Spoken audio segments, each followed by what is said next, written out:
नमस्कार। जजमेंट समझिए माला दीक्षित से कार्यक्रम में आपका स्वागत है। आज मैं आपके साथ सुप्रीम कोर्ट के एक ताजा फैसले पर चर्चा करूंगी।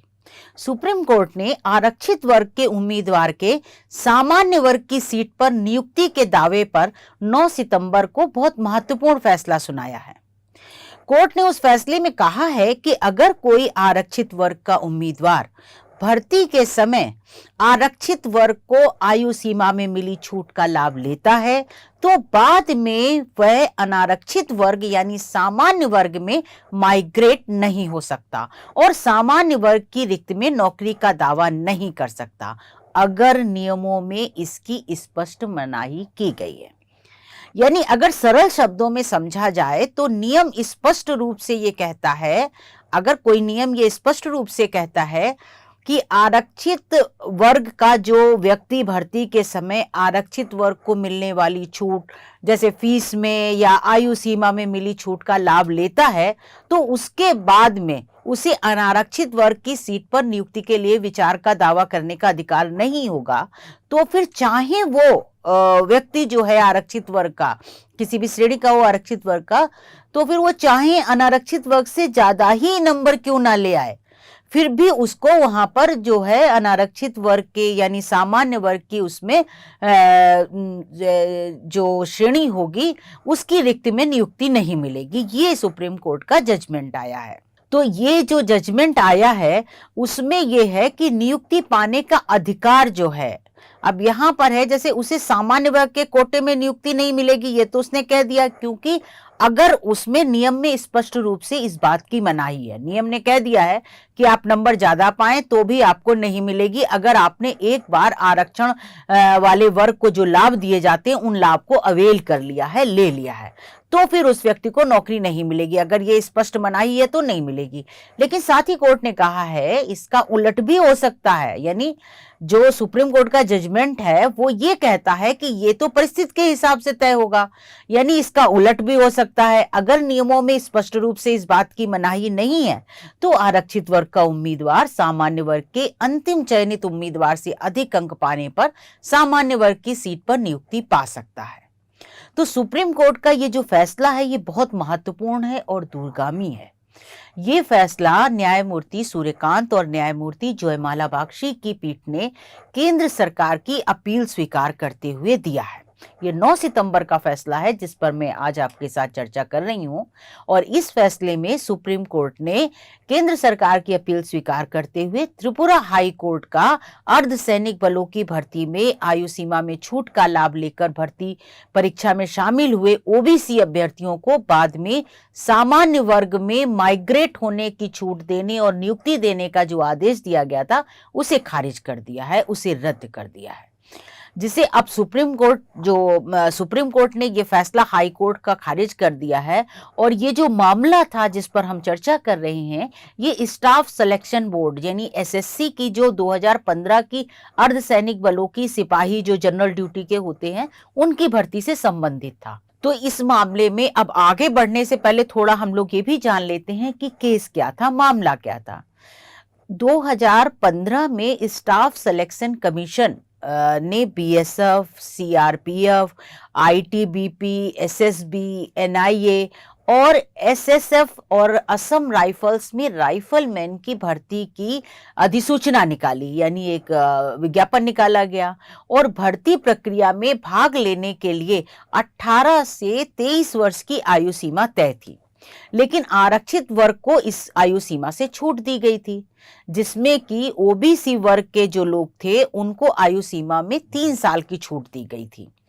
तो इस मामले में जो प्रतिवादी थे उन्होंने, वो ओबीसी वर्ग के थे और उन लोगों ने 3 वर्ष की सभी ने आयु सीमा में छूट ली थी इस मामले में। तो परीक्षा के बाद जो ओबीसी श्रेणी के ये जो उम्मीदवार थे उनको असफल घोषित कर दिया गया, क्योंकि वो ओबीसी श्रेणी की जो चयन सूची बनी थी उनमें उनका नंबर जो अंतिम व्यक्ति था जो चयनित हुआ था उससे कम थे, इसलिए वो असफल घोषित किए गए। लेकिन इन लोगों के नंबर जो सामान्य वर्ग की सूची बनी थी चयन सूची, उसमें अंतिम चयनित जो व्यक्ति था, उम्मीदवार था, उससे ज्यादा थे। तो फिर इन लोगों ने, ये जो ओबीसी वर्ग के लोग ज्यादा अंक पाए थे, इन्होंने ये कहा कि हमें जो है वो अनारक्षित सीट पर हमें नियुक्ति दी जाए, उसमें माइग्रेट कर दिया जाए क्योंकि हमारे अंक ज्यादा हैं। और इन्होंने मेरिट का दावा किया कि मेरिट के आधार पर नियुक्ति हो। इसके लिए हाई कोर्ट में रिट याचिकाएं दाखिल की और हाई कोर्ट ने उनकी रिट याचिका स्वीकार करते हुए उन्हें जो है नियुक्ति जनरल कैटेगरी में यानी सामान्य वर्ग की रिक्तियों में नियुक्ति देने का आदेश भी दे दिया।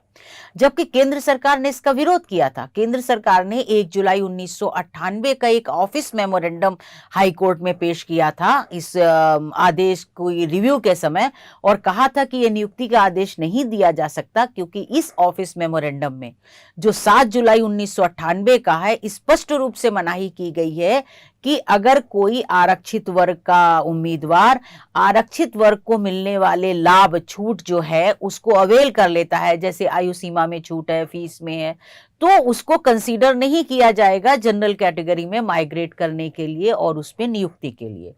लेकिन हाईकोर्ट ने ये बात केंद्र सरकार की नहीं मानी थी, जिसके खिलाफ फिर केंद्र सरकार ने सुप्रीम कोर्ट में अपील फाइल की थी और सुप्रीम कोर्ट ने उसे स्वीकार करते हुए ये जो है फैसला दिया है, जिस पर आज हम लोग यहाँ पर चर्चा कर रहे हैं। तो ये जो पूरा मामला था, इसमें सुप्रीम कोर्ट ने क्या कहा है वो भी अब जान लीजिए साफ साफ। सुप्रीम कोर्ट ने 9 सितंबर को जो जजमेंट दिया है, उस केस का नाम भी हम आपको बता देते हैं, सजीव राय। सजीव राय है, यानी केंद्र सरकार आई थी सुप्रीम कोर्ट, तो केंद्र सरकार बनाम सजीव राय के नाम से ये केस है, जो आप अगर वेबसाइट पे ढूंढेंगे तो मिल जाएगा। और इस फैसले में सुप्रीम कोर्ट ने जो अपने पूर्व फैसले थे बहुत सारे, उन पे सबका विश्लेषण किया है, चर्चा की है, और उसके बाद सुप्रीम कोर्ट ने जो फैसले में कहा है, उसमें कहा है कि आयु सीमा या फीस आदि का लाभ लेकर सामान्य वर्ग के साथ खुली भर्ती में भाग लेने वाले आरक्षित वर्ग के उम्मीदवार को बाद में अनारक्षित वर्ग में नियुक्ति के लिए माइग्रेट होने का जो अधिकार है, इसकी कानूनी स्थिति सुप्रीम कोर्ट ने इस फैसले में स्पष्ट कर दी है, बिल्कुल साफ कर दिया है कि उनको मिलेगी नियुक्ति कि नहीं मिलेगी। सुप्रीम कोर्ट ने कहा है कि ये हर मामले के तथ्यों पर निर्भर करेगा कि नियुक्ति मिलेगी या नहीं मिलेगी। यानी उसे आरक्षित वर्ग के उम्मीदवार को ज्यादा अंक आने पर अनारक्षित वर्ग की रिक्ति में नियुक्ति मिल सकती है कि नहीं, ये हर केस पर डिपेंड होगा, हर केस के तथ्य देखकर तय होगा और उससे संबंधित नियम कानून देख के तय होगा। सुप्रीम कोर्ट ने कहा है कि अगर भर्ती नियमों में या रोजगार अधिसूचना में स्पष्ट रूप से मनाही की गई है कि अनारक्षित वर्ग का उम्मीदवार जिसने आरक्षित वर्ग यानी सामान्य वर्ग के अंतिम चयनित उम्मीदवार से ज्यादा अंक हासिल किए हैं, तो सामान्य वर्ग की रिक्ति में नियुक्ति के लिए माइग्रेट हो सकता है। यानी यहां समझ लीजिए कि अगर नियमों में मनाही नहीं है,